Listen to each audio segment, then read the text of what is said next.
नमस्कार।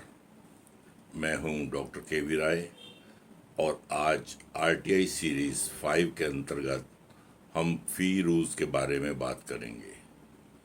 RTI act 2005 जब आया तो सेंट्रल गवर्नमेंट ने फ़ी रूल्स बनाने के लिए respective state governments, supreme court, high court, parliament etcetera को पावर्स दे दी और केंद्र सरकार के अंतर्गत आने वाली यूनियन टेरिटरीज के लिए उन्होंने स्वयं ही आरटीआई के फ़ी रूल्स बनाए थे। 2005 के फ़ी रूल बने, उसके साथ साथ 2005 में ही अपील रूल्स भी बने, परंतु 2012 में इनको रिवाइज कर दिया गया। सो हम आज 2012 के आरटीआई रूल्स के बारे में बात करेंगे, जिसके अंतर्गत फ़ी भी कवर होती है और अपील रूल्स भी कवर होते हैं। तो आज हम केवल फ़ी के बारे में बात करने जा रहे हैं। इस संबंध में मैं अपने एक्सपीरियंसेस जो 2001 ऑनवर्ड्स हैं वो आपके साथ शेयर करने जा रहा हूँ। फ़ी रूल्स का मतलब है कि आरटीआई जब लगाई जाएगी तो एप्लीकेंट को कितनी फ़ीस देनी पड़ेगी। यदि वही एडिशनल इन्फॉर्मेशन मांगता है, एडिशनल डॉक्यूमेंट्स मांगता है, एडिशनल मटेरियल मांगता है, तो क्या उसके लिए कुछ चार्ज किया जाएगा या नहीं किया जाएगा। तो जिस समय आरटीआई 2005 में आई थी, उस समय फ़ी रूल्स सेंट्रल गवर्नमेंट के लिए और यूनियन टेरिटरी के लिए 10 रुपये फ़ी नियुक्त की गई थी और वही फ़ीस आज भी चालू है। यानी कि कोई भी एप्लीकेंट जो सेंट्रल गवर्नमेंट के डिपार्टमेंट्स, ऑर्गेनाइजेशन या यूनियन टेरिटरीज में आरटीआई लगाना चाहता है तो उसको 10 रुपये की फ़ीस अदा करनी होगी। परंतु यदि वो बिलो पॉवर्टी लाइन है तो बीपीएल के लिए कोई फीस नहीं है। बीपीएल अपनी आरटीआई के साथ बिलो पॉवर्टी लाइन का एक प्रूफ लगा दे, वही सफिशेंट है। तो इस प्रकार से आरटीआई के साथ जब तक फीस नहीं लगेगी वो एप्लीकेशन आरटीआई की एप्लीकेशन नहीं मानी जाएगी। अब यदि आप एडिशनल कुछ मटेरियल मांगते हैं, फ़ोटो कापीज़ मांगते हैं, सर्टिफाइड डॉक्यूमेंट्स मांगते हैं, तो उसके लिए अलग से कुछ राशि देनी पड़ती है। फॉर एग्ज़ाम्पल, यदि आपने A4 या A3 के कागज़ों को कुछ कॉपियाँ मांगी तो 2 रुपये प्रति कॉपी के हिसाब से आपसे चार्ज किया जा सकता है। यानी कि अगर आपने 10 फ़ोटो कॉपीज़ मांगी हैं तो 10 मल्टीप्लाइड बाई 2 20 रुपये आपसे एडिशनल मांगे जा सकते हैं। एडिशनल फीस जब भी मांगी जाएगी आपको इसकी डिटेल्स बताई जाएंगी, ये किस रेट पर लिया मांगा जा रहा है, और उसके लिए यदि आप अपील में जाना चाहते हैं तो अपील में भी चले जाइए। साधारणतः कोई इसमें फीस अपील के अंदर नहीं जाता है। इसके बाद आता है actual cost of price of photo copy in large size papers. यदि आप कोई बहुत बड़ा नक्शा मांगते हैं या बहुत बड़े किसी डॉक्यूमेंट की कॉपी मांगते हैं जो A3 से बड़ा है और उसके गवर्नमेंट को एडिशनल चार्जेस लगते हैं, तो वो आपसे उस केस में वो मांग लेगी। Then actual cost of price for sample of model and material. यदि आपने कोई मॉडल या मटेरियल मांगा तो उसके बारे में जो उसकी एक्चुअल कॉस्ट है गवर्नमेंट को पड़ी वो आपसे मांगी जा सकती है। Then ₹50 for diskette and floppy information. यदि कंप्यूटराइज इंफॉर्मेशन है, वो फ्लॉपी और डिस्केट में आप जाते हैं, तो उसके लिए आपसे 50 रुपये लिए जाएंगे। यानी 50 रुपये में हो सकता है 1000 का पेजेस की भी इंफॉर्मेशन आपको मिल जाए। परंतु अगर वो कंप्यूटराइज्ड इंफॉर्मेशन ऑलरेडी है, आपके लिए वो कन्वर्ट नहीं की जाएगी कि आपको 1000 कापी दें, उसके लिए पहले हम सारी सूचना को कन्वर्ट करें और उसके बाद आपको 50 रुपये में दे दें। तो इस प्रकार से फ़ी रूल्स जो हैं उसके अंदर नेक्स्ट आता है प्राइस फिक्स्ड फॉर पब्लिकेशन और ₹2 पर page for photo copy. Supposing कोई डॉक्यूमेंट गवर्नमेंट ने पब्लिश कर रखा है तो आपने उस डॉक्यूमेंट की कॉपी मांग ली है, तो जो भी प्राइस फिक्स है पब्लिकेशन की वो आपसे चार्ज की जा सकती है। और यदि उसमें से कुछ एक्स्ट्रा आप लेना चाहते हैं, पूरी किताब नहीं लेना चाहते, तो आपसे 2 रुपये प्रति पेज के हिसाब से लिया जा सकता है। No fee for inspection of record for first hour. यदि आप इंस्पेक्शन ऑफ रिकॉर्ड्स करना चाह रहे हैं तो आपसे पहले घंटे के लिए कोई फीस नहीं मांगी जाएगी। परंतु उसके बाद जितने आवर्स और लगेंगे 5 रुपये प्रति घंटे के हिसाब से आपसे एडिशनल चार्जेस लिए जा सकते हैं।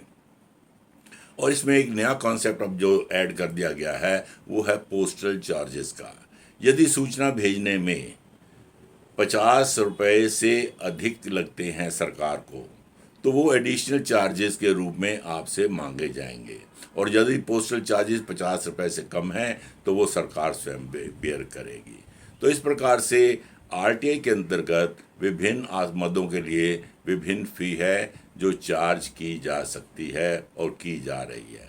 बिलो पॉवर्टी लाइन से एडिशनल चार्जेस किसी आइटम के लिए नहीं लिए जा रहे हैं, क्योंकि शुरू में जो 2005 में आरटीआई एक्ट आया था वहाँ कुछ इंफॉर्मेशन कमिश्नर्स में मतभेद हो गया था कि 10 रुपये तो माफ़ हैं परंतु एडिशनल चार्जेस की हैवी कॉस्ट क्यों ली जाए इनसे।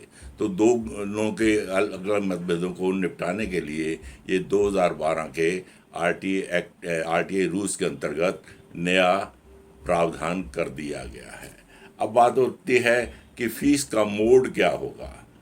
मोड ऑफ फीस जो है उसके अंतर्गत आप जो है बेस्ट मोड तो है, अगर आप चाहें तो कैश में भी दे सकते हैं, परंतु कैश में जमा कराने के लिए आपको उस डिपार्टमेंट में जाना पड़ेगा, तो वो उससे आपको कन्वेंस कार्टेज और धक्के खाने पड़ेंगे, वो अलग से खाने पड़ेंगे।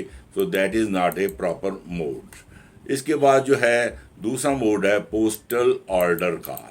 यदि आप पोस्टल ऑर्डर खरीद के 10 रुपये का देना चाहें तो वो भी आप दे सकते हैं। That is the cheapest and easiest mode of payment. इसके बाद तीसरा मोड जो सेंट्रल आरटीआई रूल्स के अंदर है वो डिमांड ड्राफ्ट और बैंकर चेक के माध्यम से है, परंतु बैंकर चेक और डिमांड ड्राफ्ट जो है 10 रुपये का, उसको बनाने की कास्ट और समय भी काफ़ी है, तो इसलिए वो भी इतना सुविधाजनक नहीं है। और यदि आप इलेक्ट्रॉनिक फॉर्म में आरटीआई लगा रहे हैं, ऑनलाइन लगा रहे हैं, तो आप जो है उसकी पेमेंट जो है क्रेडिट कार्ड और डेबिट कार्ड के माध्यम से कर सकते हैं। और ये जो जितने भी हैं फैसिलिटीज़ ये आपको आरटीआई के रूल्स के अंतर्गत देनी पड़ेंगी। यदि आप फीस नहीं देंगे तो उसको आरटीआई की रिपोर्ट रिक्वेस्ट नहीं माना जाएगा। इसी प्रकार स्टेट गवर्नमेंट्स को हिदायत है कि वो अपने आरटीआई के फ़ी रूल्स बना लें, और बहुत सारी हर स्टेट गवर्नमेंट ने इसको बनाया भी था, परंतु सुप्रीम कोर्ट के रूलिंग के अनुसार कोई भी स्टेट 50 रुपये से ज़्यादा फीस नहीं रख सकती, इसलिए उन्होंने बहुत सारी स्टेट्स ने उसको मॉडिफाई भी किया है। स्टेट्स में जब भी आप अप्लाई करने लगें तो कृपया उनकी वेबसाइट पे उनके स्टेट रूल्स को देख लें। पार्लियामेंट के अंदर आप अप्लाई करने लगें तो उनकी वेबसाइट पे उनके रूल्स देख लें। हाई कोर्ट और सुप्रीम कोर्ट में यदि आप अप्लाई करना चाहें तो उनकी वेबसाइट से लेटेस्ट रूल्स को देख लें कि वहाँ इस समय फ़ी रूल्स क्या चल रहे हैं। यदि आप फीस नहीं देंगे तो इसको आरटीआई एप्लीकेशन ट्रीट नहीं किया जाएगा। पोस्टल ऑर्डर साधारणतः accounts officer of the concern organisation के नाम से आप एंडोर्स कर दीजिए, payable at the city where the department is. जैसे नई दिल्ली का कोई डिपार्टमेंट है तो पेएबल एट न्यू दिल्ली या दिल्ली कर दीजिए, परंतु आपको ये ज़रूरी नहीं है कि वहाँ कौन फाइनेंशियल ऑफिसर है, कौन फाइनेंशियल कंट्रोलर है, कौन फाइनेंशियल डिप्टी मैनेजर है, उसका डेजिग्नेशन ढूंढें। Accounts officer of the concern organisation is sufficient. इसके बाद जो है वो अपने आप उसको इनकैश करवा लेंगे। यहाँ मैं एक इंटरेस्टिंग एपिसोड बताना चाहूँगा। जब आरटीआई रूल्स 2005 आए तो मेरे डिपार्टमेंट में 3-4 आरटीआई एप्लीकेशन लगी और 30-40 रुपए के पोस्टल ऑर्डर मेरे डिपार्टमेंट ने इनकैश करवाने थे, और जब कैशियर महोदय उनको इनकैश करवा के आए तो उन्होंने 120 रुपए का स्कूटर का बिल थमा दिया, यानी कि 40 रुपए गवर्नमेंट ने कमाए और 120 रुपए खर्चा कर दिया। Is it proper? मैंने इसको जब रेज़ किया तो मुझे कहा गया कि इस बारे में हम कुछ नहीं कह सकते, आरटीआई के अंदर जो लिखा गया है उसी के अनुसार हम फीस चार्ज करेंगे।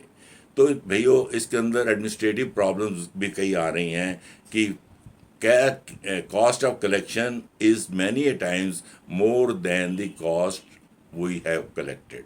तो इसके लिए गवर्नमेंट ऑफ इंडिया को कुछ करने की आवश्यकता है। एनीवे जब तक वो इसको नहीं मॉडिफाई करेंगे हमें तो उनके रूल्स रेगुलेशंस के अनुसार चलना ही पड़ेगा। So thank you very much. इसके बाद नेक्स्ट सीरीज़ में हम किसी और टॉपिक पे बात करेंगे। धन्यवाद।